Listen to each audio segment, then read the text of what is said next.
ناظرین، مولانا فضل الرحمان صوفی محمد بن سکتے ہیں؟ یہ خیال کس طرح آیا ہے اور یہ کس کے ذہن میں، کن کے ذہن میں آیا ہے اور کیوں آیا ہے؟ تو ایک بات، اور دوسرا آپریشن سرنڈر کا آغاز ہو گیا ہے۔ یہ کہاں پہ ہو رہا ہے آپریشن سرنڈر، اور اس میں کون کون ہیں جو اس آپریشن میں حصہ لے رہے ہیں، اور کون ہیں جو سرنڈر کریں گے اور کون ہیں جو سرنڈر کرائیں گے؟ تو یہ، اور تیسرا یہ کہ حکومت کے اندر ایک خلبلی ہے، اور وہ خلبلی ہے ایک بڑے سکینڈل کے ابھرنے کی وجہ سے۔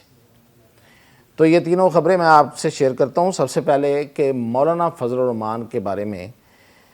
یہ اس لیے یہ خیال ذہن میں آیا ہے کچھ ذہنوں میں کہ یہ سوچا یہ جا رہا تھا کہ جو ہم آپریشن کرنے جا رہے ہیں خیبر پختونخوا سائڈ سے طالبان کے خلاف، اور بلوچستان میں یہ جو بلوچ دہشت گرد ہیں ان کے خلاف، تو اس میں دونوں کے موڈالٹیز، دونوں کے ماڈیول، دونوں کی جو آپریشن کے طریقہ کار ہیں اس میں فرق ہے۔ اس میں یہ رکھا گیا تھا کہ ہم کچھ طالبان جو ہمارے ساتھ آ کے بیان دے دیں گے اور یہ کہیں گے کہ ہم دہشت گردی، پاکستان میں دہشت گردی کو حرام سمجھتے ہیں، وہ اور دوسروں کو علیحدہ علیحدہ کیا جائے گا۔ اب پتہ نہیں اس کو گڈ اور بیڈ طالبان کی دوبارہ ٹرم ملے گی یا نہیں ملے گی، لیکن یہ ایک سوچ تھی۔ اس کے لیے پھر جب مولانا اور یہ جو پارلیمنٹ میں جو ہوئی بریفنگ ہوئی اور اس میں آرمی چیف اور باقی لوگوں نے آگے بریف کیا، تو مولانا نے بھی اس میں اپنی آفر کی، اپنی پیشکش کی، اپنے ہونے کا بتایا کہ بھئی مجھ سے بھی بات کرے، میں بھی کر سکتا ہوں۔ لیکن ظاہر ہے کہ بڑے طریقے سے انہوں نے بات کی، بڑے زیرک اور بڑے سمجھدار آدمی ہیں، سیدھی سیدھی بات، اور وہ اپنے پہ لینے والے بندے نہیں ہیں، بڑے طریقے سے انہوں نے کہا۔ تو اس پہ پھر اب یہ سوچا انہوں نے کہ ہاں، اگر مولانا کو واقعی کوئی دیا جائے، کوئی کردار دیا جائے اور وہ کچھ طالبان کو اس میں راضی کر لیں کہ وہ اس دہشت گردی سے ہٹ جائیں، اس رستے سے ہٹ جائیں، تو ٹھیک ہے، ہمیں کوئی پرابلم نہیں ہے، اور جو نہیں ہٹیں گے ان کو تو کسی صورت چھوڑنے کا کوئی توقع نہیں بنتا۔ اچھا، جو ہٹ جائیں گے ان کا پھر کیا ہے کہ وہ پھر یہ ہے کہ مولانا کے ساتھ مل کے اگر ان کو افغان طالبان لے جائیں، اس طرف لے جائیں، وہاں کہیں بسا لیں تو ٹھیک ہے۔ لیکن جو طالبان دہشت گردی کر رہے ہیں اور وہ یہاں پہ ٹارگٹس ہیں، ان کو شاید واپس بھی جانے کی وہ کہتے ہیں کہ ہم مہلت نہیں دیں گے۔ ایک وجہ اور بھی ہے اس میں، وہ یہ ہے کہ یہ جو ٹی ٹی پی ہے، اس میں اب بہت سے افغان شہری بھی شامل ہو گئے ہیں، پیسہ بولنے لگا ہے، ڈالر بولنے لگا ہے، کیونکہ امریکہ نے ڈالر کی سپلائی بند نہیں کی۔ یہ پتہ نہیں پاکستان کی اب سفارتی سطح پہ کتنی ناکامی ہے، اور آگے جا کے اس میں کوئی کامیابی ملتی ہے کہ نہیں ملتی ہے۔ ہمیں کچھ خبریں مل رہی ہیں کہ سفارتی سطح پہ پاکستان کو کچھ کامیابیاں بھی مل رہی ہیں، لیکن ابھی ان کا ذکر نہیں کروں گا کیونکہ جب تک ان میں کوئی ایویڈنس نہ آ جائے۔ تو چونکہ افغان لوگ بھی اس میں شامل ہونے شروع ہو گئے ہیں، تو ان کی تعداد بھی بڑھنے لگی ہے اور ڈالر بھی آ گیا، تو اس لیے اب اس کا ایک پہلو یہ رکھنے پہ غور ہو رہا ہے کہ کیوں نہ مولانا کو شامل کیا جائے۔ لیکن پھر یہ آیا کہ دیکھیں، اگر ہم مولانا کو شامل کرتے ہیں اور مولانا صوفی محمد بن گئے، مولانا نے شریعت نافذ کرنے چل پڑے، مولانا نے کے پی پہ قبضہ کرنے کا سوچ لیا، اور پھر وہ پٹھان ہے۔ بہت کم لوگ شاید اس حقیقت کو جانتے ہیں کہ وہ بڑے ہی سخت گیر پٹھان ہیں۔ بڑے، اگر کہا جائے کہ اگر وہ مذہبی نہ ہوتے، اگر ان کا تعلق ایک مذہبی جماعت سے نہ ہوتا، تو شاید وہ پی ٹی ایم سے بھی آگے کے جا کے ایک پٹھان ہوتے، ایک پشتون ہوتے کہ جو شاید دوسروں کو اس طرح سے قبول نہیں کرتے۔ تو یہ ساری جو کریکٹرسٹکس ہیں مولانا کے، وہ سب کو پتہ ہے، ان کو سارے اندر سے چیزیں میں اطلاع ہیں۔ تو اس لیے اس پہ سوچا جا رہا ہے کہ ان کو اگر ہم نے کوئی رول دے دیا تو کل کو پھر سنبھالے گا کون؟ اگر کوئی ایسی صورت بن گئی، کوئی ایسی شکل بن گئی کہ صوفی محمد، آپ کو پتہ نا کہ وہ شریعت نفاذ محمدی نافذ کرنے چل پڑے تھے، اور انہوں نے اس حکومت کو، اس وقت کی حکومت کو مجبور کر دیا تھا کہ وہ ایک ایسا بل لے کے آئے جس سے پوری کی پوری شریعت نافذ ہو جائے یہاں پہ۔ تو شریعت کے نفاذ سے تو کسی کو اختلاف نہیں ہوتا، لیکن انتہا پسندی سے ہر صورت اختلاف ہوتا ہے۔ تو اس وجہ سے مولانا کے بارے میں یہ اب سوچا جا رہا، اور پورے آپریشن کے حوالے سے بھی۔ لیکن یہ ہے کہ یہ زیادہ دیر نہیں لگے گی، یہ ود ان ڈیز اس پہ فیصلہ ہونے کو جا رہا ہے کہ کرنا کیا ہے اور کس طریقے سے کرنا ہے۔ دوسرا آپریشن ہے ادھر بلوچستان میں، تو اس کا ہمیں نوعیت سمجھ آ گئی ہے، وہ اب آپ کو بتاتا چلوں تاکہ آپ اس پہ بھی اپڈیٹ کروں۔ وہ ہے راہ نجات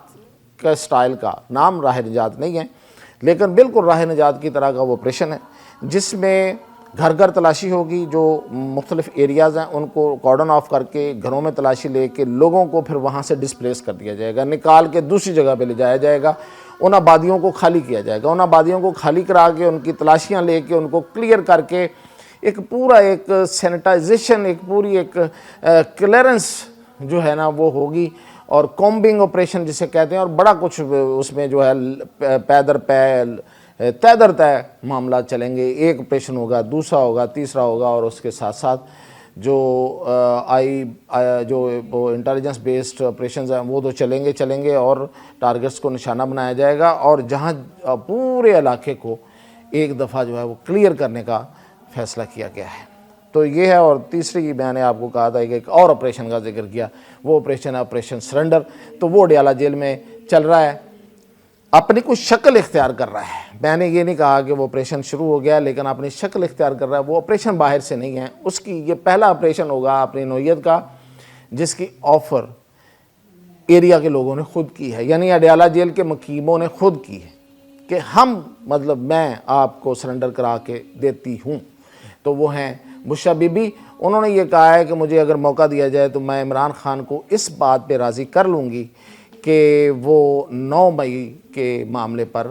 معافی مانگ لیں۔ اچھا، اب اس کے کچھ قرائن آپ کو میں بتاتا ہوں، وہ اس سے آپ کو اس خبر کی تصدیق بھی ہوتی ہوئی نظر آئے گی۔ وہ یہ ہیں کہ خود پی ٹی آئی جو باہر ہے، جیل سے باہر ہے، ان کے ہاں بھی یہ سوچ ہے، اور وہ اپنے اتحادیوں کے ساتھ مل کے، جو ان کے اتحادی کون ہیں، اچکزئی صاحب ہیں، حامد رضا ہیں، کسی حد تک مولانا بھی ہیں، تو ان کے ساتھ مل کے یہ اس بات پہ وہ کوشش کر رہے ہیں کہ کسی طریقے سے ایک تو وہ ہیں راجہ علامہ ناصر عباس ہیں، تو وہ چاہ رہے ہیں کہ ان لوگوں کے ذریعے عمران خان کو قائل کیا جائے کہ وہ اس طرف آئیں تاکہ ہمیں کوئی گنجائش ملے، تاکہ ہم کوئی بات چیت کر سکیں۔ اتنی سخت موقف رکھ کے، اور پھر یہ کہ دوسری طرف سے تو بالکل کوئی گنجائش نہیں دی جا رہی، تو ہمیں کچھ گنجائش پیدا کر کے تو آگے نکلنے کی کوشش کرنی چاہیے۔ ان کا خیال یہ ہے کہ سیاست یہی ہے۔ تو اب راجہ جو علامہ ناصر عباس ہیں، ان کو کوشش کی جا رہی ہے کہ ان کی ملاقات کروائیں اور وہ جا کے بات کریں اور وہ ان کو سمجھائیں۔ اب وہ بعد کی بات ہے کہ کیا ہوتا ہے، اس بات کی تصدیق کر دی ہے اس خبر کی بیرسٹر گوہر نے کہ ہاں ہمارے ہاں یہ سوچ موجود ہے۔ اچھا، اس کے ساتھ ہی رانا ثناء اللہ کا ایک بیان آ گیا جی کہ اگر وہ معافی مانگ لیں تو معاملات بہتر ہو سکتے ہیں۔ تو بشرا بی بی نے، یہ کیوں ہو رہا ہے یہ سب کچھ، اس سے پہلے یہ تو باہر ہو رہا ہے، لیکن بشرا بی بی اس سے پہلے یہ آفر کر چکی ہیں،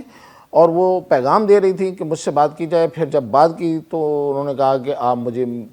ہمیں کوئی تھوڑی سی رعایتیں دیں، تو انہوں نے کہا کہ کیوں رعایتیں دیں، تو انہوں نے کہا کہ پھر میں آپ کو پہلے باہر چھوڑا تھا، آپ نے اس وقت کچھ نہیں کیا، آپ نے بلکہ اس کے الٹ کر دیا، بہت کچھ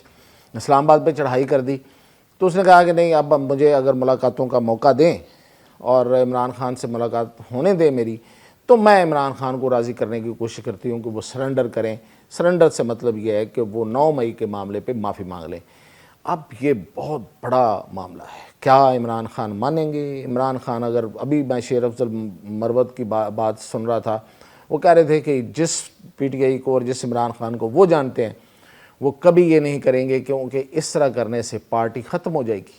پارٹی کا بیانیہ ختم ہو جائے گا، اور پھر ہمارے پاس رہے گا کیا؟ اور سوچنے والی بات ہے کہ اگر عمران خان سرنڈر کرتے ہیں، یعنی کہ وہ 9 مئی پہ معذرت کرتے ہیں، معافی مانگتے ہیں، تو پیچھے کیا رہ جائے گا؟ مطلب یہ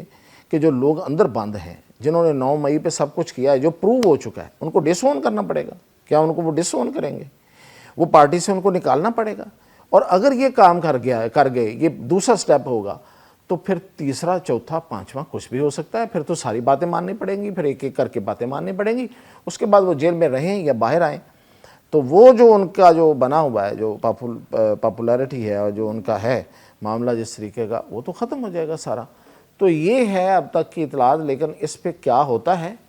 کیا بشرا بی بی، یہ خبر مصدقہ ہے کہ بشرا بی بی اپنی پوری کوشش کر رہی ہیں اور باہر بھی کوششیں ہو رہی ہیں، لیکن اس پہ کیا ہوتا ہے، کیا عمران خان مانتے ہیں یا نہیں مانتے ہیں، یہ جیسی اطلاع ملے گی یا جو بھی اس کے ساتھ اپڈیٹ ہوگی وہ آپ کو